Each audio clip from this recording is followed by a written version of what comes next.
আসসালামু আলাইকুম এভরিওয়ান। দেখেন ভাই দেখেন কি একটা অবস্থা ভিডিওটা আপনারা দেখেন বুঝতে পারবেন কি হইতেছে।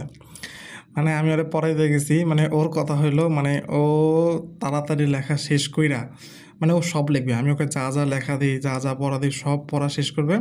ওর কথা হইলো স্যার আমি সবগুলা লেখা শেষ কইরা দুষ্টুমি করব। আমি পরে বললাম যে, "আচ্ছা ঠিক আছে তুমি তাহলে দুষ্টুমি করো।" ও আমার লেখা-টেখা দিয়া তারপর দুষ্টুমি করতে বসে। টেবিলের নিচে, টেবিলের উপরে, সোফার উপরে লাফালাফি, ঝাপাঝাপি মানে কি যে একদিকে ভালোও লাগে আবার একদিকে বিরক্তও লাগে। কিন্তু কিছু করার নাই। যেহেতু ছোট মানুষ, ওকে ওর মতো করে পড়াইতে দিতে হবে। তো এদিকে ও আইসা বলতেছে, "স্যার আসেন আপনার চুল ঠিক করে দেই।" আমি পরে বললাম যে, "আসো দাও।" পরে বললাম যে, "তাহলে কিন্তু তোমার পড়া করতে হবে।" ওর পড়া শেষ কইরা ও যা, যা আবদার করে সব আবদার আমার রাখা লাগে। নইলে আমার সাথে রাগ করে বইসা থাকে। বলে যে, "স্যার আমি আপনার সাথে কথা বলব না।" ওইদিন আমাদের বাসায় আসতে চাইছিল, আমি নেই নাই দেইখা রাগ কইরা আছে। আমি পরে বললাম, "তোমার কি হইছে?" পরে বলল যে, "স্যার আপনি আমাকে আপনাদের বাসায় নেন নাই তাই রাগ করছি। আজকে আমি পড়ব না।" পরে আমি ওকে আমাদের বাসায় নিয়ে যাই আরকি। তো ওর সাথে দুষ্টুমি করতে আমার ভালোই লাগে। তো এই দেখেন, এটাই ছিল আমার জীবন।